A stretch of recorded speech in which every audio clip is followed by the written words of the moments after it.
There are some brands that are so popular that they've kind of taken over the generic term for things. So tissues are Kleenex, chapsticks one, Coke. Some people just call every kind of a soda Coke. Slow cookers are crock pots. And in the 80s and 90s, and probably even the early 2000s, when I was younger, every parent called every video game system Nintendo. That popular brand that helped save gaming in the 80s has just revealed their newest console, the Nintendo Switch 2. Today's episode, we're going to talk all about it.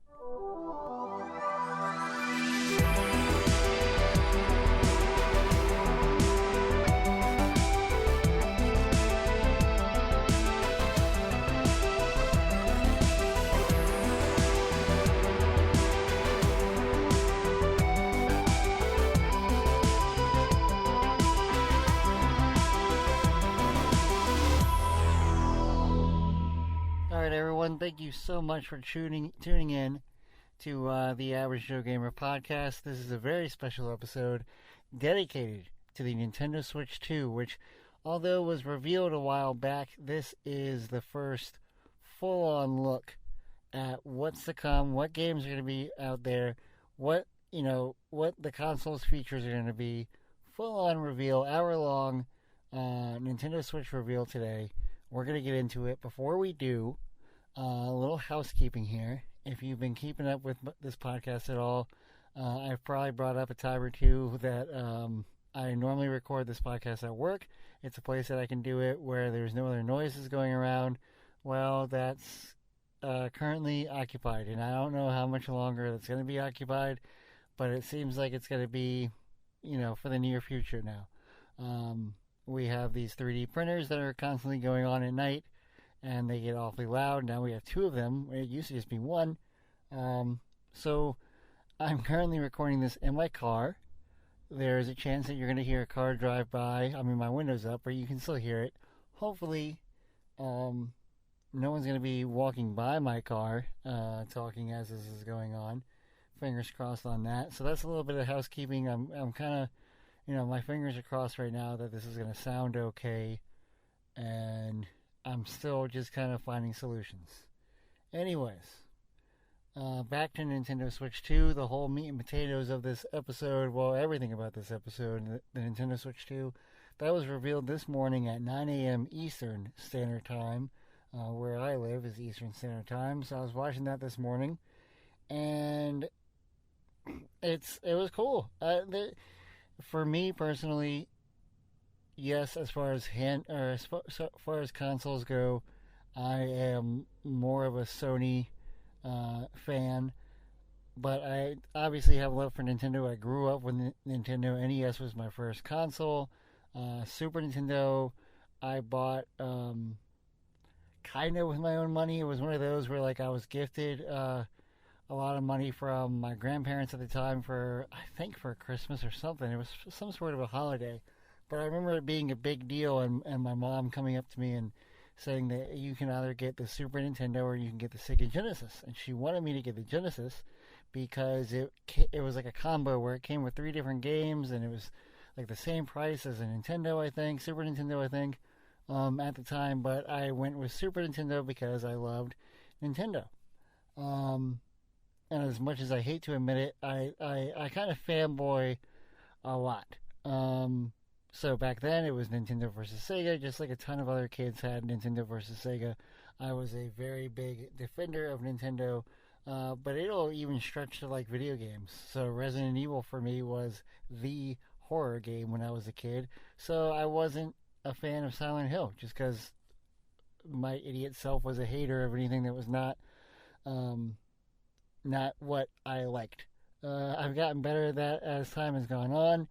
And as I've grown, but just a funny little thing. Anyways, so that was my Nintendo thing, and then after Super Nintendo, I ended up going into the Sony PlayStation, thanks to games like Final Fantasy VII, watching those at my friend's house, Final Fantasy VII, Resident Evil, Metal Gear Solid, all those games cemented PlayStation 1 for me. I was jealous when Nintendo 64 came out. I went to a buddy's house and we all went over there to play, Super Mario World. We played GoldenEye all the time. So I kind of missed it, but I was at the I was at the perfect age where it felt like Sony was the console to kind of grow up with. That this stuff is a little bit more my age group, and that Nintendo was a little bit more kiddie. Which, yes, it's true that is kind of how Nintendo markets their stuff, but it's also kind of not true. It's just whatever. That was the feeling of the time. So I went with Sony, but I eventually ended up getting a Nintendo 64 later on, and then when the GameCube came out, I bought that because of the Resident Evil remakes that were coming out, and Resident Evil 0 and Resident Evil 4. Those were all exclusive to the GameCube, so I purchased the GameCube then. I already owned a PS2 at the time, but loved the GameCube. Loved my Super Nintendo. Loved, NES. The GameCube is such a fun console, fun multiplayer console. Also, couch co-op and everything. Many a nights going to a friend's house and bringing it over to a friend's house, playing Mario Kart all night, playing Mario Party, playing Mario Strikers. That's just a core memory for me. So I ended up getting the Nintendo Wii later on. After it was kind of available. When Nintendo Wii came out, you couldn't find them. I mean, like for over a year, you could not find them. It was hard to get. So I ended up getting them later on when it was a little bit more easier to do. And then the Wii U, I bought day one. I just kind of liked the idea of having this thing that was in your hand that could play the game either with two screens, the TV and that, or you could also kind of dedicate it to just be handheld as long as you were nearby. So I loved that. And then obviously the Switch came out, and the Switch was, because the Wii U was, an underperformer. It didn't do well. So the Switch was like their big savior. And when the Switch came out, and even, before it was released, the talk was it was the perfect move for Nintendo. So just think of it. The Wii U did not perform well, but what has always performed well with Nintendo were their handhelds.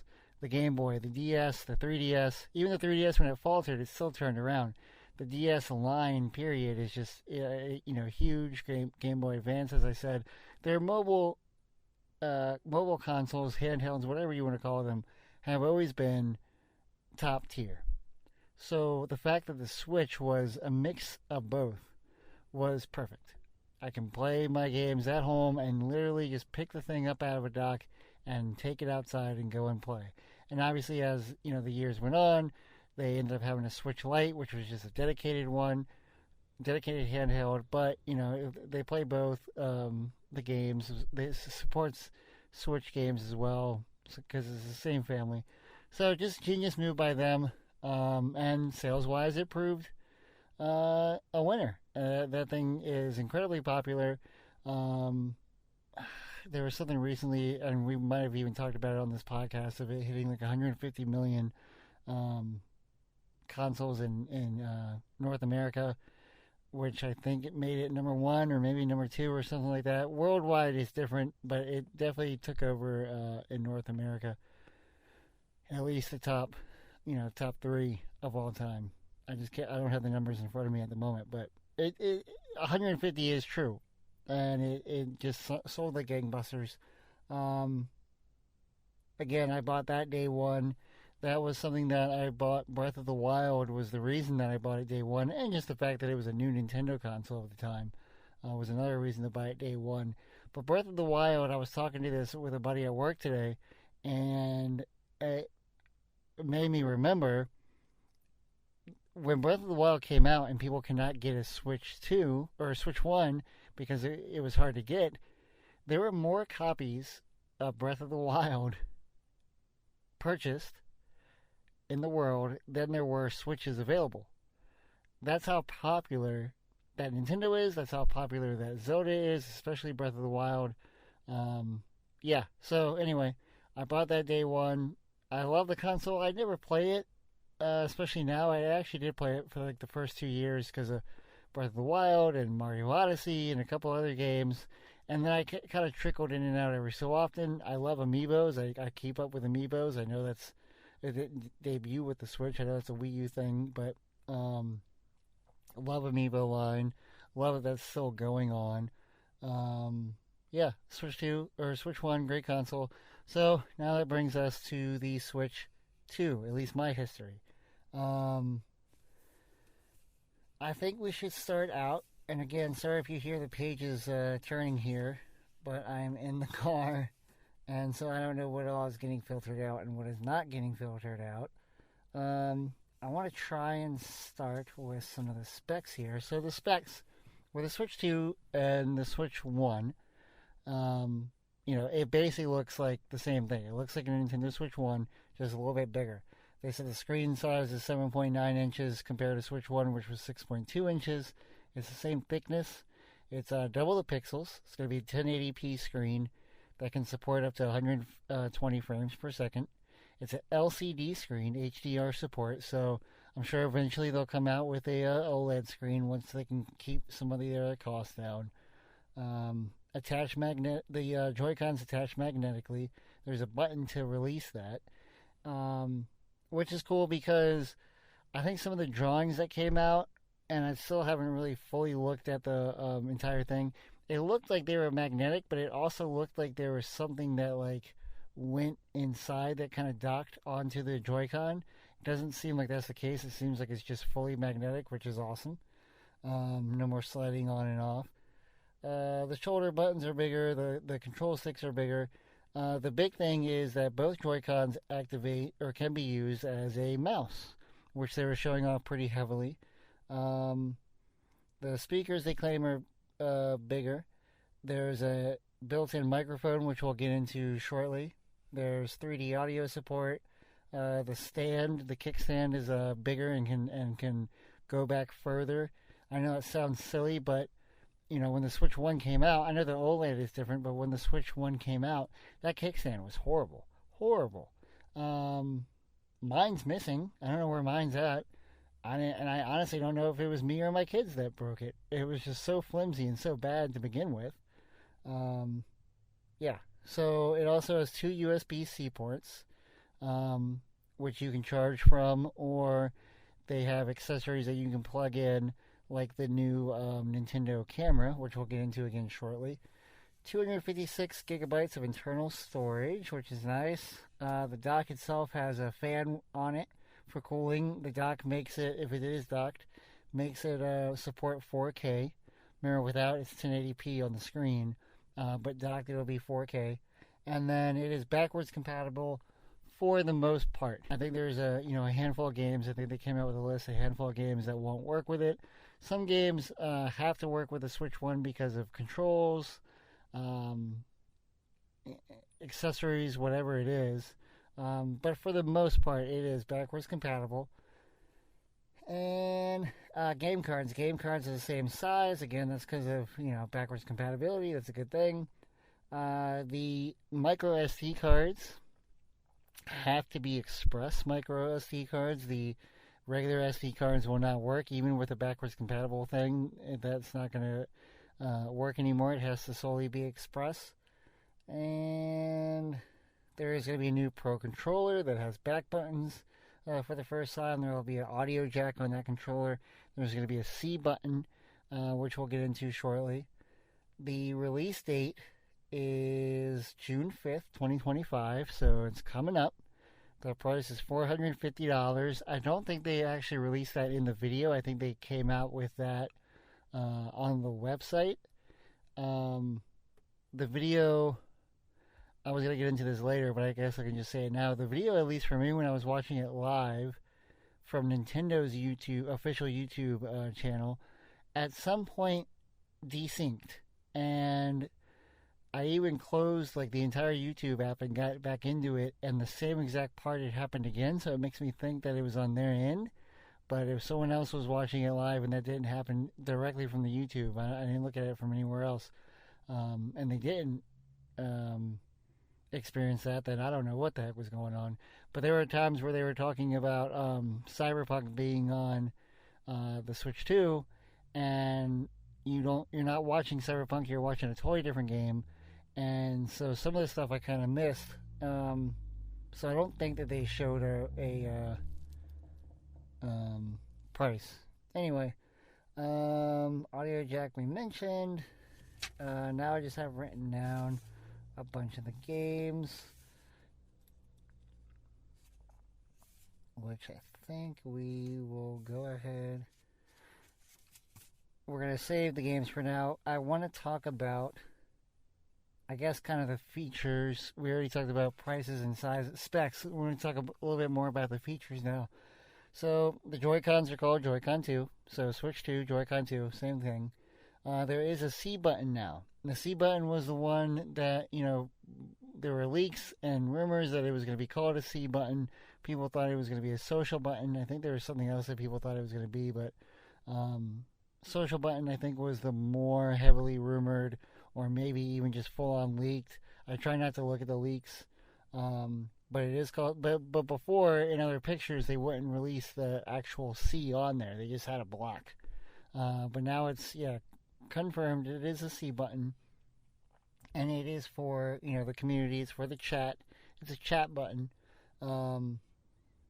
So game chat, the way that it works now for Switch 1. Everything was via a phone, which was horrible. I don't understand it. We won't even get into it. But again, anything game chat wise, partying up and everything, that was all done through the app. Now they have it in console game chat.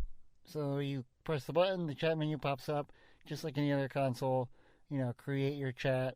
I don't know how it works with parties and messaging or anything like that. I need to look more into about messaging, but they didn't really. I don't think they really talked about that in the video that I saw. It was more just chatting. They had your screen would shrink down, your viewable area would shrink down, and the top portion, whatever 3/4 of your screen would be the game that you're playing, and then the bottom fourth or whatever, those measurements are probably horrible. It's probably like bottom 1/8 of your screen. I don't know what it was, but that would be who you're chatting with. Like that person's icon would pop up, a little square would pop up, and that's who you're chatting with. And they kind of waited to reveal it slowly. Well, I'll even wait too, actually. Let me go in order of what they were talking about. In order to chat with these people that were on my screen, they said that the microphone that is in the console itself, in the video, they specifically had that docked right next to the television. The player was, on a couch, and then there was behind them someone using a blender to make a milkshake or something, or a smoothie. They claimed in the video that the distance from the couch to that TV, it's still going to pick up your voice clearly, and because the blender is going to be able to get rid of that background noise. We will see in practice how good that actually is.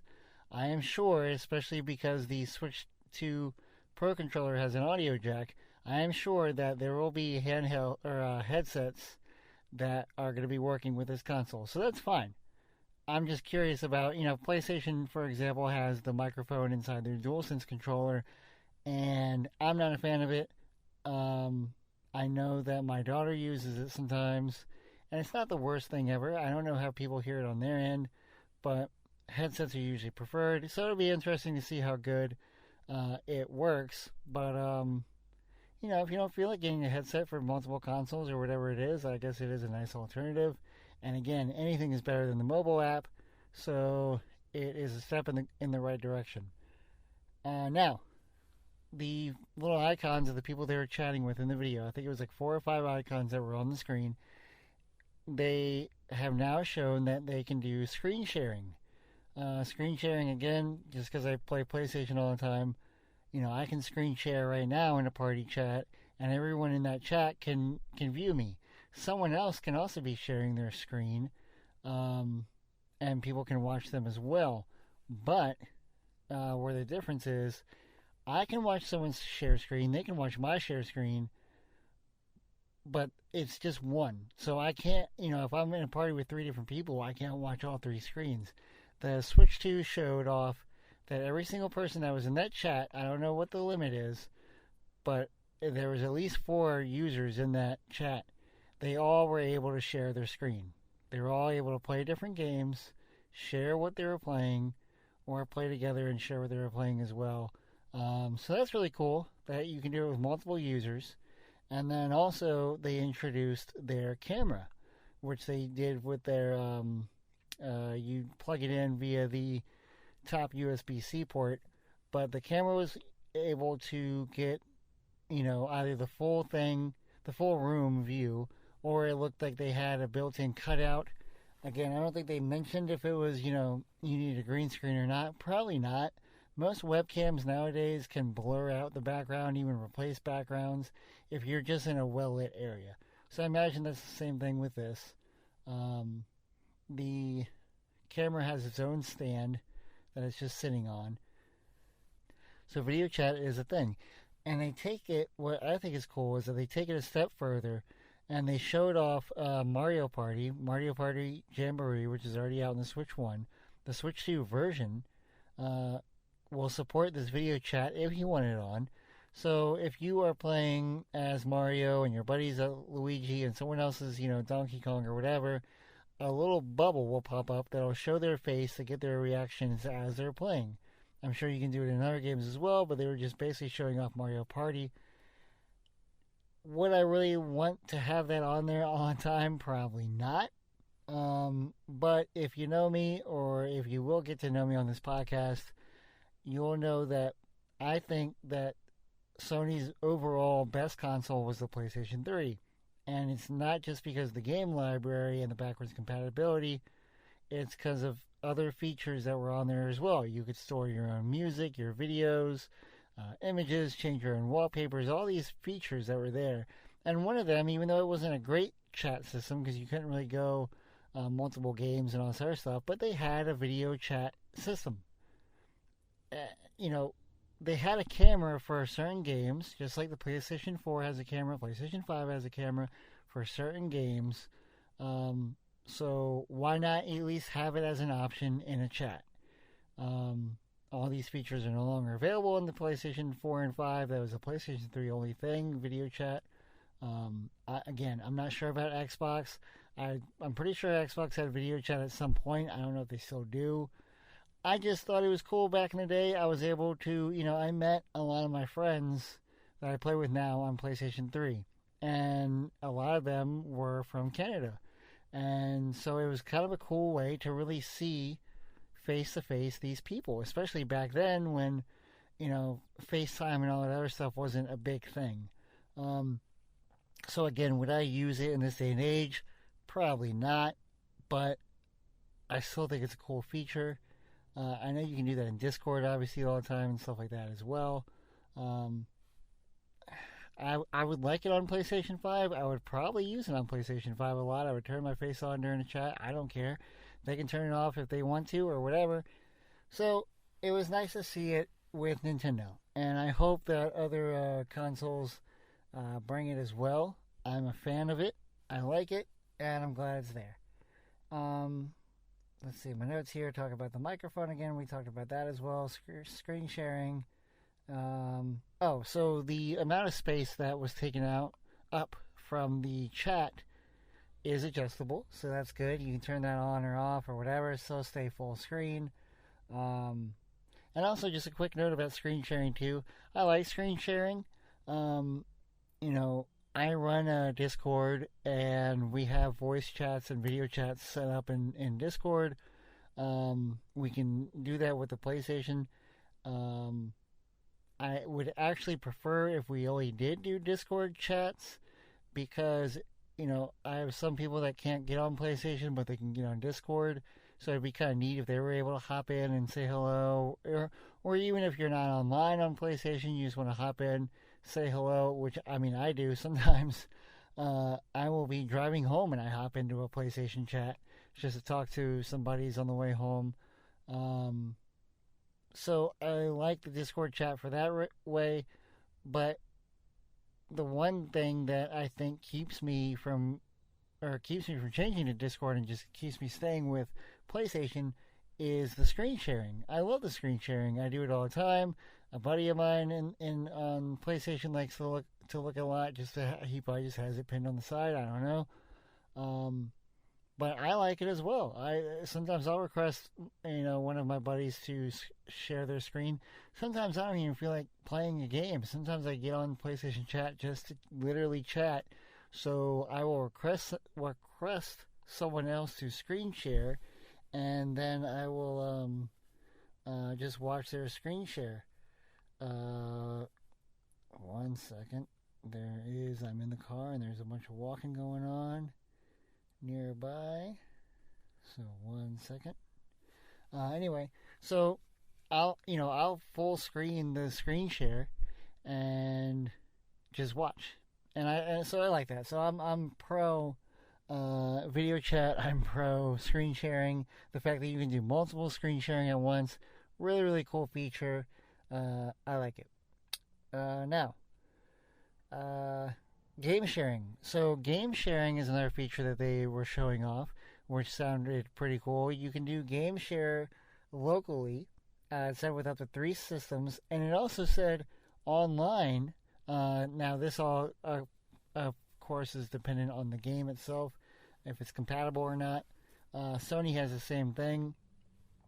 Just sticking with what I know from past experience, but Sony has the same thing where I can game share with somebody in the chat. Gives us like an hour to play a game and then it kicks us off, but you can always just restart it. But you have to say compatible games, because there are some games that'll say, no, we don't want you to do this, we want the person to buy their own. There have been some instances in my experience with the PlayStation where certain games, as soon as I try to go online, that person can't game share with me anymore.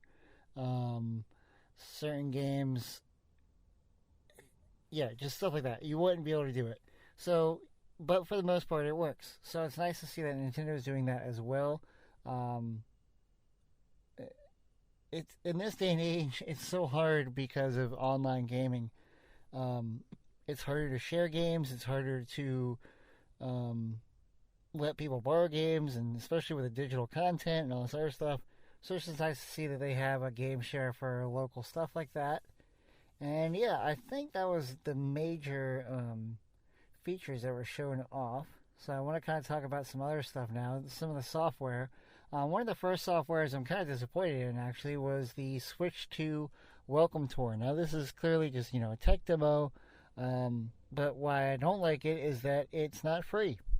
I firmly believe that all tech demos should be free, and you want to show off the cool new controller, you want to show off the cool new features or whatever, I think it should be a free demo that is on the console itself. Sometimes that's the case, sometimes it isn't. Astrobot for Sony, that thing's just installed. Or, well, not Astrobot, the one that won Game of the Year, but you know what I mean. The tech demo version of Astrobot stuff has been around for a while. Nintendo. So the Switch had 1-2 Switch was kind of like a tech demo, but that was a bunch of mini games, so they charged for that. But I'm just not a fan of that. I think that the tech demo should basically be free. It had a bunch of information about how the console works, and then it had little mini games that showed off stuff like that. Again, I think it should be free. It better be cheap, since it's not.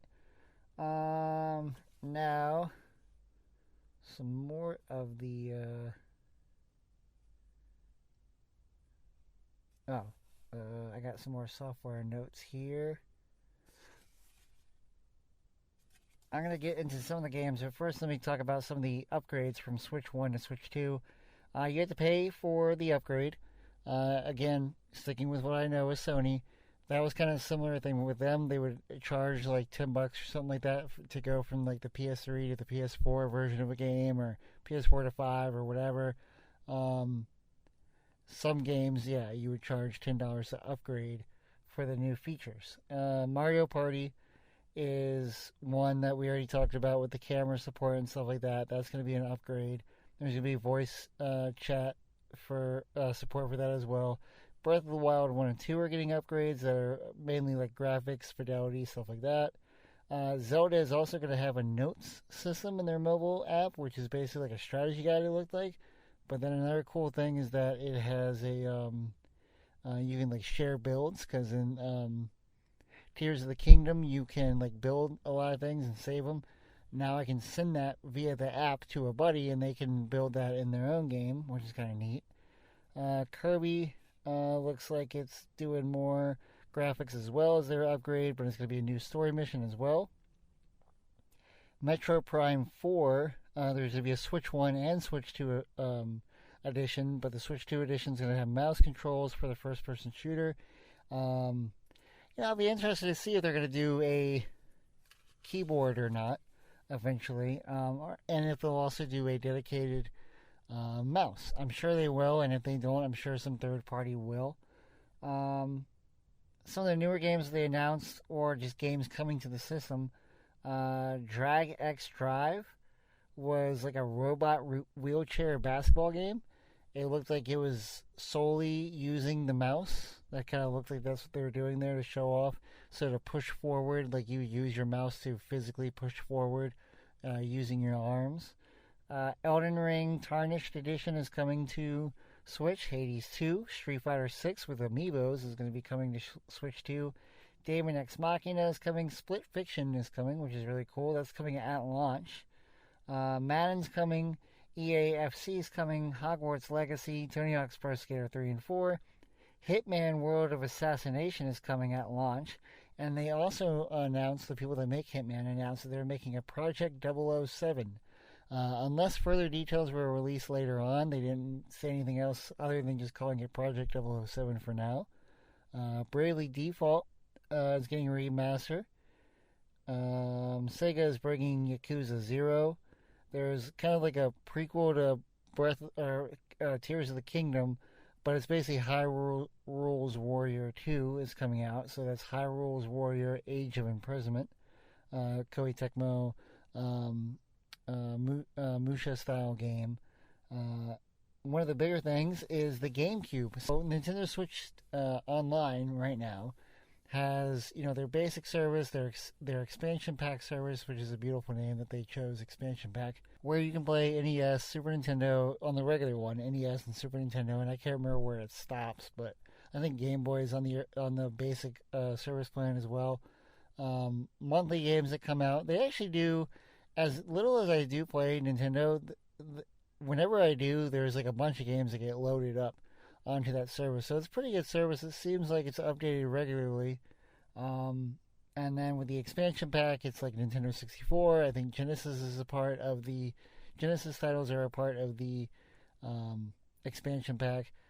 Forgive me for not saying what else is all offered on there. But exclusive to the Switch 2, probably just because it can handle it, GameCube games are coming, and they're coming at launch to the Switch 2 via their service. So obviously you have to pay for the service, you have to pay for the subscription. I don't know the pricing on it. I don't think they talked about the pricing on it, but it probably is online somewhere. So that's coming at launch. There's going to be a special GameCube Classic controller, just like they've done with NES and Super Nintendo and the Sega Genesis controllers and the Nintendo 64 controller. There will be an actual controller made for that. You need to be a Nintendo Switch member to be able to buy it. But if you're using the Switch for online gaming anyways, you already are a Nintendo Switch subscriber, member. So that's, just takes care of that. So I'm really excited for that. We talked about that earlier, how much I love the GameCube. So just seeing GameCube support and, probably be able to play online just like you can some of the Super Nintendo games and stuff like that. Like I know GameCube you can play GoldenEye, which I would love to do. That would be awesome to do. I do not have the expansion pass DLC, but it would be something cool to do if I ever did. Borderlands 4 is coming out as a launch title. Civilization 7. Now, if that is not a way to use your mouse, I don't know what is. So that's really cool that they're getting Civ 7. WWE 2K, NBA 2K, Cyberpunk 2077. Now, a lot of these titles will have, like, Ultimate Edition or whatever. I'm just not going to say that, but it's Cyberpunk 2077. Final Fantasy VII Integrate. This was the moment Cyberpunk and Final Fantasy VII, they were kind of back to back as far as announcements go.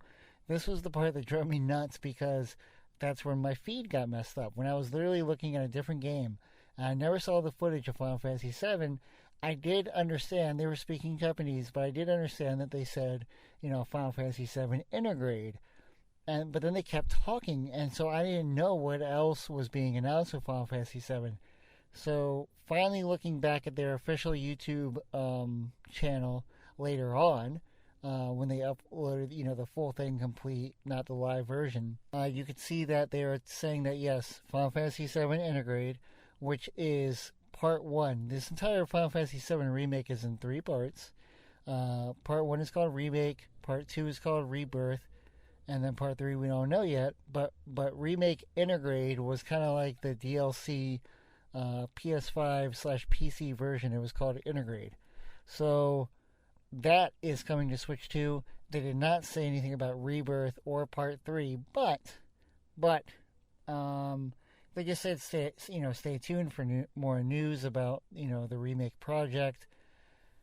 Because of exclusivity, they probably can't say anything about what's coming to where. Square has already come out to say that they want Part 3 of Final Fantasy VII Remake to come out everywhere that it can come out. So I'm sure the same thing's going to happen with, Remake eventually. They just, Sony paid for rights to have that for a certain amount of period, and we'll see when it comes out on everything else. I think once they come out with all 3, they're probably going to bundle them all together anyway. Some, maybe not immediately, but like a year or 2 after, maybe they'll come out with a full-on bundle and just release it everywhere. We'll see how that goes, but it'll be interesting to see if Final Fantasy Remake and Part 3 eventually come to Switch 2. Switch 2 is definitely getting Part 1. Hollow Knight, Goodnight Universe, and then just a ton of other games. I'm not going to list them all. I couldn't write them down fast enough as I was watching the announcement, and then I did have to work the rest of the day. But there was just a plethora of games that were being announced at this point. It was pretty much a sizzle reel. One of the ones that they slowed down for was from Software. Obviously, big name in the industry. All the Demon Souls games, Bloodborne, Sekiro, Elden Ring, more recently. So Elden Ring's already coming. I don't know if that was the Elden Ring or the new Elden Ring. That's the multiplayer one.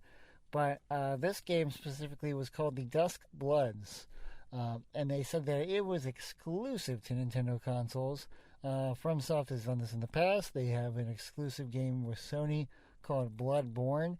And this thing was giving Bloodborne vibes. And I don't say that loosely as in, like people when they describe video games, especially hard games, they'll say, "Oh, it's a Souls-like game," or it reminds you of this and reminds you of that. Some of the backgrounds in this game, in Dusk Bloods, looked very heavily similar to Bloodborne, so it clearly wasn't. Well, no, at the time you didn't know what it was. But it could have very easily been like a Bloodborne 2 or maybe like a Bloodborne remake or something, which would have blown my mind because, again, Sony published it. So Sony has the ability to allow that somewhere else or to just keep it exclusive. But it was not a Bloodborne remake or a Bloodborne 2. It's called the Dusk Bloods. Really cool looking trailer. Cool looking vibes. Found out later on like a headline somewhere that apparently that is a multiplayer game. So we'll see how that goes. But look kind of neat. Kirby Air Riders was another big one that they slowed down for. Kirby had a racing game back in the day that is by Sakurai, who famously makes the Smash Brother games. So I'm sure that's going to be a banger. Kirby is not as popular as some of the other Nintendo characters, but Kirby's amazing. Come on. So that'll be kind of neat to see what that is. And then they ended it with a a 3D Donkey Kong game. Now, this Donkey Kong is in a different art style. He looks like the older Donkey Kong from back in the day, um, graphically, but not graphically. I'm sorry, like art style. Like his face looks different. It look like what we've grown up with here recently. It looks more of the older cartoony style, but it looked like a great 3D, explorer platformer, action adventure game. So looking forward to that as well. That comes out on July 17th, 2025. That is called Donkey Kong Bonanza. So that's just going to be a buy. If you get the Switch 2, that's probably going to be a buy. What they started this game, or this announcement with, though, and I'm glad they did because they had already teased it previously, is Mario Kart World. Mario Kart World, I'm a little worried about, to be quite honest with you. Some of the beautiful things about Nintendo games is that you can just get in and get out. You can pick up a Smash Brothers game and just pick any kind of a Nintendo character or whatever other extra character that they have, third-party character that they have.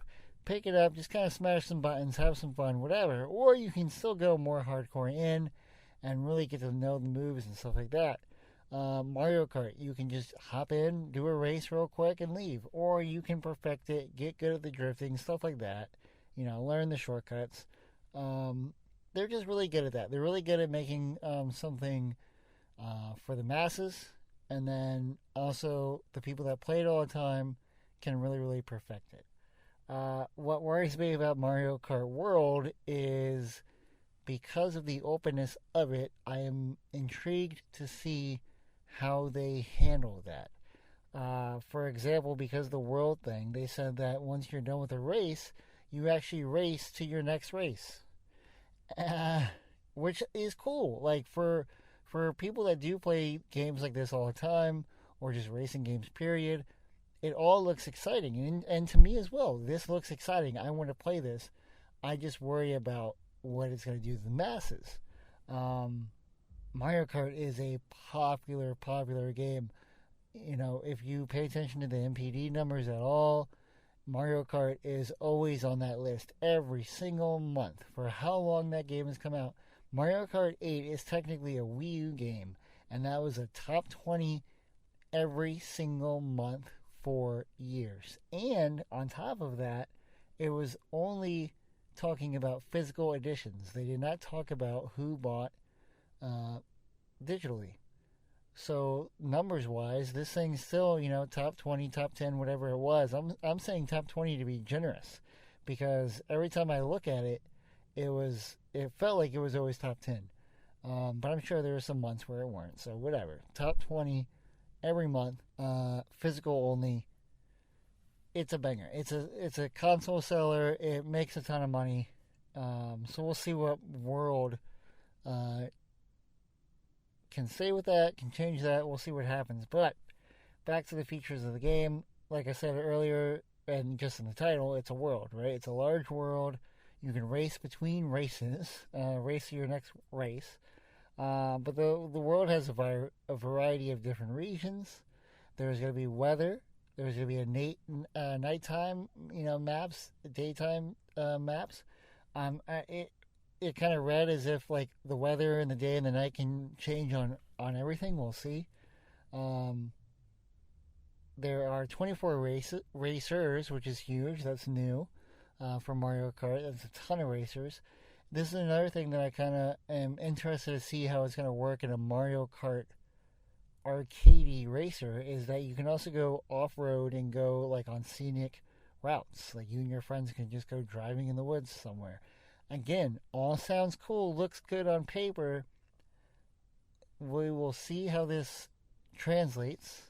But hey, maybe it will. Maybe it will make people do deeper dives on Mario Kart and play it longer. Yeah. So and the game looks beautiful.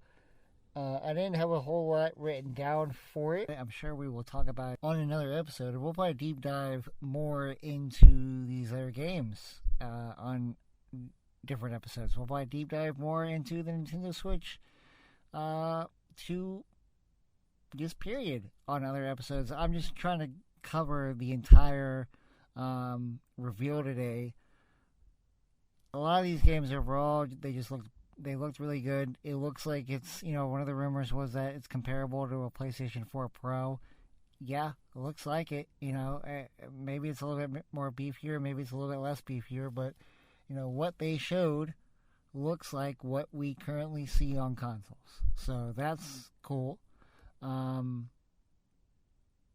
long is that going to last? Port-wise, we'll see. But a lot of these games nowadays have different versions of, quality mode, performance mode. Oh, and actually, as I say that, Metroid 4 has a quality and performance mode. But again, anyway, so we'll see, the Switch 1 did suffer later on in its lifestyle as something that the third-party games did not look good on the Switch 1. We will see how long that's going to happen with the Switch 2, or if they're just going to be able to, find a better solution or whatever it is. I think about this also with the Steam Deck. I own the Steam Deck, so how long are games going to be compatible with the Steam Deck? I don't know. As far as like new games coming out, one of the bigger newer games, Indiana Jones. When that first came out on the Steam Deck, it didn't really do well, but then a bunch of patches came out, and last video I saw, it looked like it was running well. Correct me if I'm wrong or on that, or if I'm right on that, if you happen to know personally. But again, the thing with Steam Deck is that if you also have a PC, which I would imagine if you're playing the Steam Deck, you would have a PC. Even if it doesn't work on your Steam Deck, you can still play it on your PC. As far as the Switch goes, or Switch 2 goes, that's what you're playing on. So there is no other Nintendo that's a beefier Nintendo. So we'll see. I mean, maybe in the future, because of the fact that this dock looks like it can upgrade things to 4K, maybe there'll be games that are exclusively dock mode. I have no idea. I highly, highly doubt that. But you never know, as far as third party goes. But I highly doubt that. Yeah. So that's it. That's the Switch 2 as far as specs and all other features and some software that's coming out. I'm excited for it. I don't know if I'm going to be getting it day one. I'm never going to commit to saying yes or no on that unless I absolutely know I'm getting something on day one. Like at the PlayStation 5, I knew I was getting day one. The Switch 1, I knew I was getting day one. The Switch 2, I'm hesitant only because I already have a PlayStation 5. I already have a Steam Deck. The Switch 2, I absolutely do want it. I just don't know if that's something that I need on day one. Mario Kart looks amazing. Donkey Kong Bonanza looks amazing. Do I need to play those games the day they come out? Probably not. But we'll see. We'll see what happens. Like I said, June 5th is when a lot of this stuff comes out. Pre-orders, I believe, go up in a couple days. They're not up now. But pre-orders go up in a couple days. So we will see what happens. Again, just kind of closing thoughts here. Nintendo's in my heart forever. I love them. I'm glad they're still thriving. I'm glad that they're coming out with a new console. New console reveals are just fun. In 2025, we are getting a new Nintendo console and, knock on wood, Grand Theft Auto 6. I'm not saying Grand Theft Auto 6 for Nintendo Switch 2. I'm just saying that's a crazy year that you're getting a new console and a new Grand Theft Auto game. Those are things that come around. It doesn't happen every year. So really exciting year. Really exciting to have this come out today, and just talk about it and kind of give my thoughts here on this podcast about it. I am excited. I do want one. I just don't know if I'm going to get it day one. I hope it does gangbusters on day one. I hope that people eat this thing up. I'm just excited to see what else it does, and excited to see what other games come out for it. Be interested to see how, this GameCube thing, is that included on the price of expansion pass, because they said it's exclusive to Switch 2. Does that mean there's going to be a third tier? Or does that mean they're just going to say, if you have expansion pass, this is included, but you just can't obviously access it on the Switch 1. You need a Switch 2. We'll see. Backwards compatibility, I'm a fan of that. Video chat, I'm a fan of that. Mario Kart, I'm a fan of that. Donkey Kong, I'm a fan of that. I'm a fan of everything that was announced today. Overall, some of the games maybe didn't, just not that I didn't like the games, but some of the games just aren't for me as far as, the titles that were released or whatever. But overall, looks like it's going to be great. Looks like it's going to be fun. Can't wait to see more. Can't wait for people to get their hands on. Can't wait to be able to see this stuff in store. Can't wait for new amiibos. All of the above. All of the above. Probably get my kids into it. Looking forward to playing Mario Kart. If you are a listener to this podcast, and if you are a Switch 2 in the future owner, or you're a Switch 1 owner now, if you ever want to hop in to a Mario Kart game, or whatever other game that we both have that we're able to do, which will be fun, because in Switch 2, we can game share without everybody owning everything, and you just want to hang out and play one of those games, hit me up, let's do it. Just give me a reason to load up one of those games. That'll be fun. I'll probably end up actually playing the Switch 1 this week, just to catch up. Like, I play Mario Odyssey every so often. Like, I'll just have a bug for a Mario game and go in there and have fun. So yeah. So, congrats, Nintendo, on releasing the Switch 2 information today. It's a good time whenever there is some exciting video game news, in my opinion. So, thank you all for listening. Hopefully the audio is not horrible. I hope that I do not go upstairs and just hear a bunch of junk when I go to the editing thing on this. We will see. I am still, as I said last time and the time before that, I am still trying to figure out a dedicated place that I can record this, dedicated time that I can kind of get this going and all that other stuff. So please bear with me. Thank you for those that have bared with me. Thank you for those that have also, and this is honest and sincere, thank you for people asking me, hey, where's your other episode? Hey, did you record anything today? Because that keeps my, what is the term? Feet to the fire or whatever. That keeps me forcing myself to do something that I said I wanted to do. And it's a good thing because I love to do it. So it's not like you're forcing me to do something bad. You're forcing me to do something that I enjoy doing. And sometimes I get bad at keeping up with that kind of stuff. So, still a work in progress. Like I said, we'll keep going. Happy gaming, everybody. Hope that everyone had a good time. I know I didn't talk anything about what I've been doing lately and what I've been playing lately, what I've been watching lately. Again, I wanted to keep this very strictly with the Switch 2. So we'll get back to that next time. And yeah, we'll talk about Destiny. We'll talk about all that good stuff next time. Thank you so much again. Bye-bye.